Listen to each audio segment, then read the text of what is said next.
Good morning, sir. Very good morning, children. Today we are going to end this topic, usage of the simple present tense. You all are ready? Yes, sir.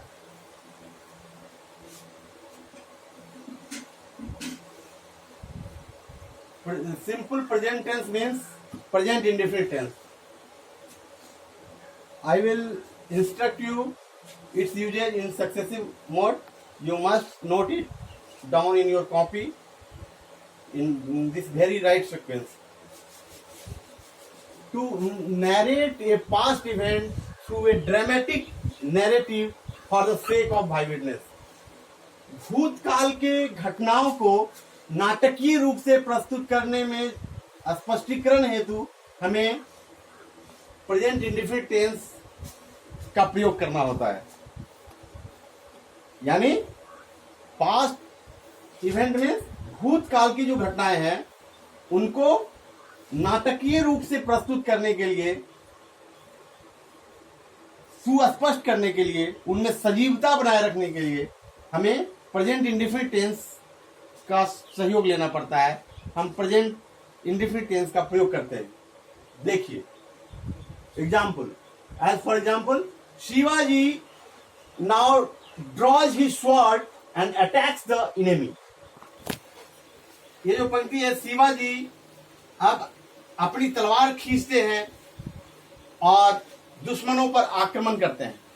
इसमें भूतकाल की घटना परिलक्षित होती है, लेकिन इस वाक्य में सजीवता लाने के लिए, स्पष्टीकरण लाने के लिए, नाटकीय भाव को प्रस्तुत करने के लिए प्रेजेंट इंडेफिनिट टेंस का प्रयोग किया जाता है।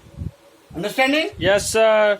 Next example, when the curtain rises then Lord Rama is seen sitting on his throne. अर्थात जब पर्दा हटता है तो भगवान राम को राजगद्दी पर बैठा हुआ पाया जाता है।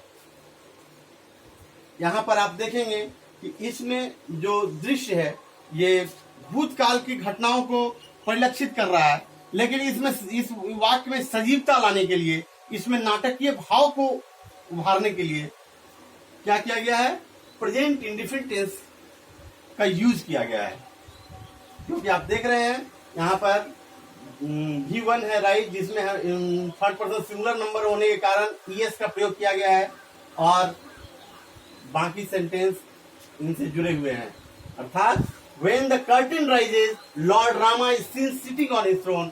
जब पर्दा हटती है तो भगवान राम को राजगद्दी पर बैठा हुआ पाया जाता है। नेक्स्ट, सिंपल प्रेजेंट टेंस का अगला प्रयोग इस कंडीशन में किया जाता है, to express a planned future action. कोई हमारी भविष्य की योजना है जो प्री प्लान्ड है, तो उसमें हम अपने भाव को अभिव्यक्त करने के लिए प्रेजेंट इंडेफिनिट टेंस का सहारा लेते हैं। जैसे हमारी एक योजना है कि कल हम कलकत्ता जाएंगे, तो उसको हम लिखते हैं I leave for Kolkata tomorrow.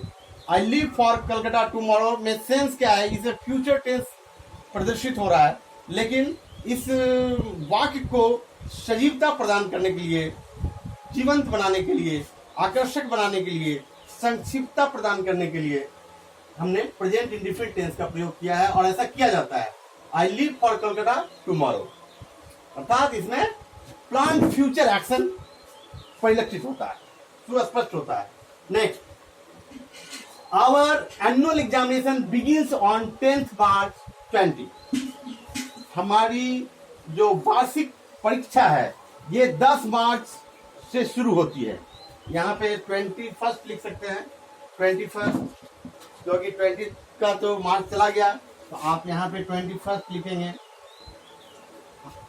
तो इसमें क्या है कि इसमें जो फ्यूचर की बात है, जो भविष्य की बात है, उसे सजीवता प्रदान करने हेतु और सुस्पष्टीकरण देने हेतु ऐसा यूज किया जाता है। Our annual examination begins, begin में एस लगा है, यानी ये परिलक्षित करता है कि प्रेजेंट इंडेफिनिट टेंस है।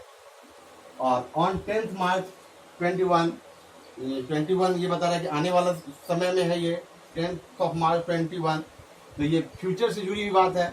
लेकिन इस वाक्य को सजीवता देने के लिए, सुस्पष्टीकरण के लिए प्रेजेंट इंडेफिनिट टेंस का प्रयोग किया जाता है। You all follow? Yes sir. Yes. तो आप समझ रहे हैं? Yes sir. तो इन कंडीशन में प्रेजेंट इंडेफिनिट टेंस का प्रयोग किया जाता है। Next, to express a subordinate clause of time and condition introduced by if, till और when in a conditional sentence. जो कंडीशनल सेंटेंस होते हैं और जिनमें ये सबऑर्डिनेट क्लॉज ऑफ टाइम होता है, सबऑर्डिनेट क्लॉज ऑफ टाइम में इफ, टिल और व्हेन का प्रयोग होता है, तो उसमें क्या होता है, प्रेजेंट इंडेफिनिट टेंस का प्रयोग किया जाता है।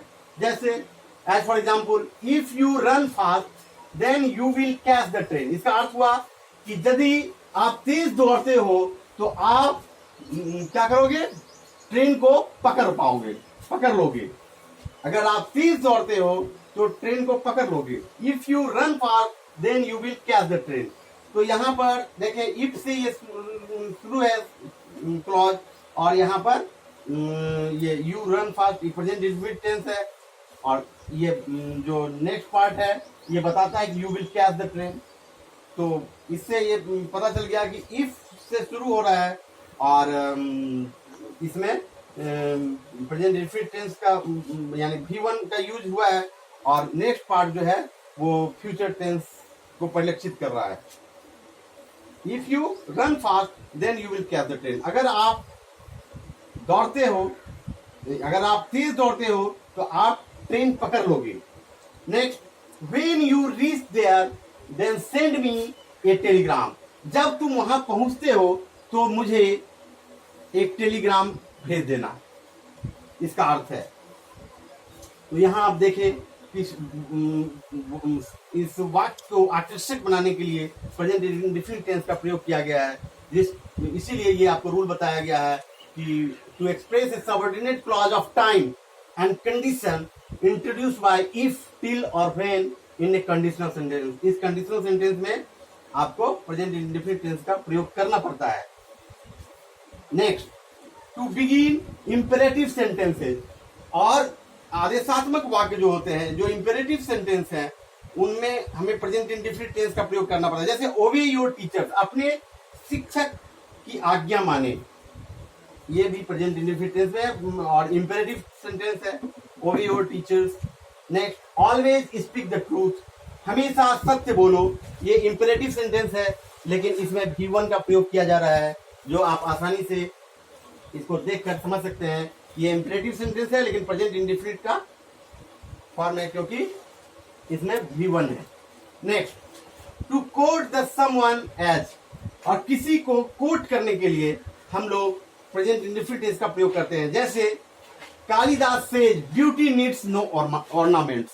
कालिदास कहते हैं कि सुंदरता को गहनों की आवश्यकता नहीं होती, सुंदरता को आभूषणों की आवश्यकता नहीं होती। तो ये जो सेंटेंस में जो सजीवता है, ये हमारे प्रेजेंट इंडेफिनिट टेंस के कारण होता है, और इसे प्रेजेंट इंडेफिनिट टेंस में लिखा जाता है। इस तरह से आपने इसके बृहद प्रयोग के बारे में जानकारी प्राप्त किया। In this way you understood vivid concept of the usage of this very simple present tense, and I do hope you must have noted it down in your copy. Please get it checked one by one so that in coming unit test you can do better and get good marks. Thank you very much for you all. Only this much is sufficient for today. Okay, Shiv.